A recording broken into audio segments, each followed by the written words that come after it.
All right, guys, we have with us our coach, Gautam Gambhir. As usual, one question at a time. Who wants to go first?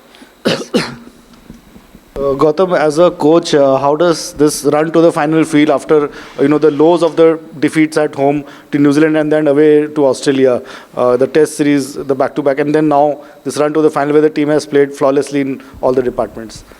You made a very good. You used a very good word that we played flawlessly. I think yes, we did, but we still have one more game to go.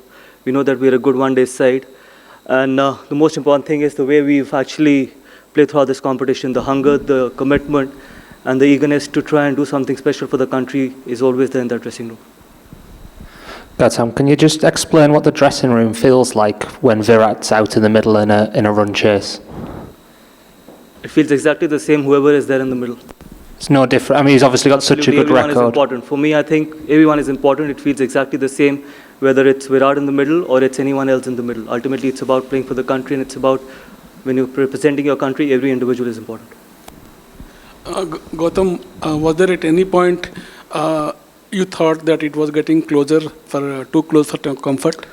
No, I don't think so. I think it was very, very professional. And the reason why I say that was because we had wickets in hand, and that was the plan, because we know that obviously wickets here in the second half can actually get a little slower. So we batted in the last game, we batted first, and we thought that it was very important to have wickets in hand at the 40-over mark. And we actually planned the chase really, really well. Even if you see after 40 overs, we were only 4 down, and we had 2 set batters in. So we knew that the kind of quality we have and the kind of depth we had, we were always under control.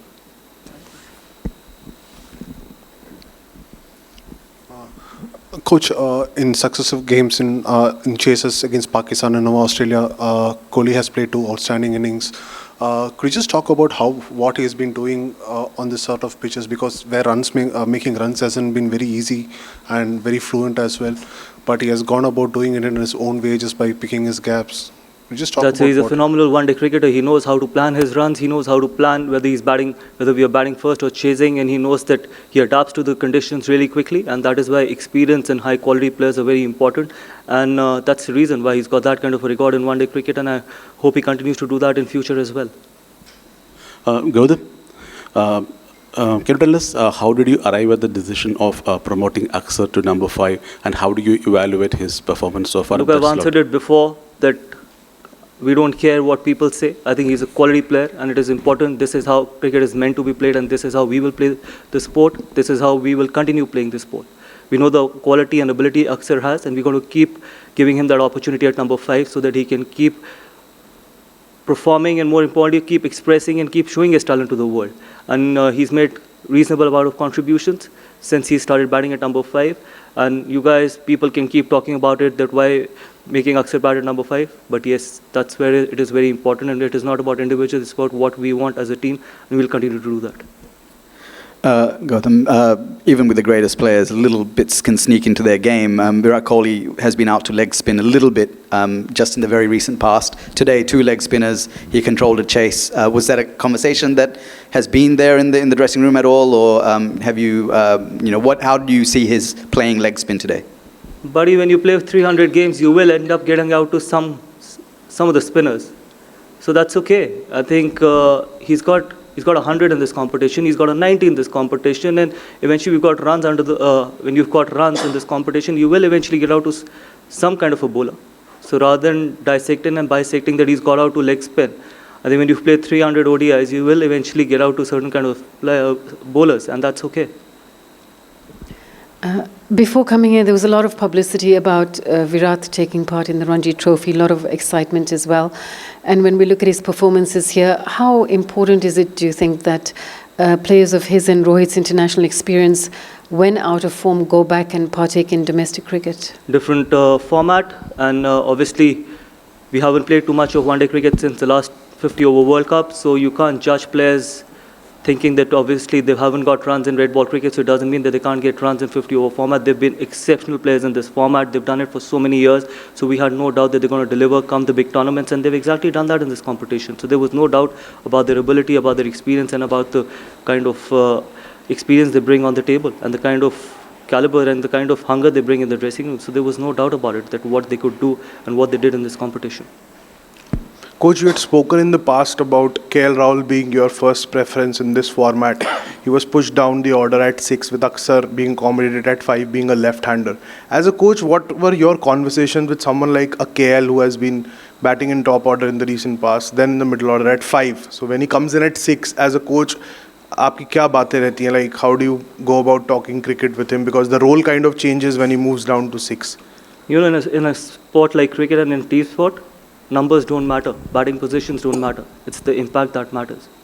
You should only be thinking of picking yourself in the playing 11, and rest whatever is needed of you to do it for the team, you should be happily doing it. And KL has done that, and KL has done that really happily, and he's done that really well at number 6 as well. People keep talking about it, I don't know for how long they've been talking about it, that why we've pushed KL at number 6. Just we feel that he gives us more depth, and that is how we want to play the game. And the conversations which I've had with him, or the conversations which I've had with everyone, is exactly the same, that in a team sport, especially in cricket and in this format, we are not going to talk about batting positions. We're going to talk about how can we create that impact, and what is needed of the team. We'll continue doing that. Gautam, from team selection, loading the squad with spinners, to batting order, and playing KL ahead of Rishabh, some criticisms were made. Now, do you feel vindicated? KL averages 50 in one-day cricket. That's the answer. And overall, and the overall criticism, do you feel vindicated now? Overall criticism of what? About team selection, squad selection, and batting order, everything. Now, as the team has reached the final, do you feel vindicated? I don't care about it. I don't even care about it, honestly. My job is to be honest to 140 crore Indians and to my players in that dressing room. I don't care what people talk about it, how they talk about it, whether they've got agendas, whether they've got not got agendas, I don't even care about it. If I'm honest to my job, that is all that matters, and I can sleep in peace. And when you talk about the spinning combination, we've got 3 all-rounders in those 5 spinners. I don't know why people keep forgetting about it.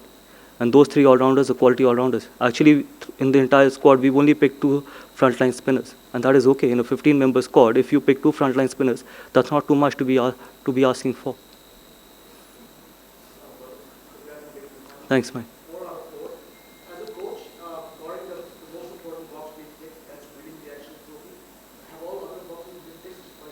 See, in international sport, you want to keep improving. You don't say that you've ticked all the boxes. There's always to improve. There's always something to improve, be it in batting, fielding, or bowling. And we still haven't played a perfect game. We still have one more game to go. Hopefully, we can play a perfect game. And that is the kind of person I am. I will never be satisfied with the performances. We want to keep improving. We want to stay humble. We want to be ruthless on the cricket field, but absolutely humble off the field as well. That's the kind of team environment, and that's the kind of culture we want to create in that dressing room. And be absolutely honest. So hopefully we can play one more game and play our best game. Yeah, Gautam, we keep talking about Mohammad Shami's comeback, from the home series against England. Today virtually created a chance at the first ball of the match, actually almost missed it. Can you share your thoughts on how he does things during training, the conversations with him? Is he a person who needs to be talked to often? Oh, he's brilliant. He's a world-class performer. He's phenomenal. And the hunger he brings on the table, the way he trains, the way he practices, the amount of bowling he does in practice sessions, he prepares himself really well, and that's why you see all those results. Yeah, we keep talking about a lot of other people, but I think that he's a phenomenal bowler, be it in red ball cricket or in 50-over format as well, and he's shown that, making a comeback after 1.5 years, and the way he's performed in this competition. And these are not easy conditions as a fast bowler to be bowling on these wickets, but still the way he's bowled, and he's bowled those tough overs as well. So I have no doubt that he's going to continue doing the same thing for a long time for Indian cricket.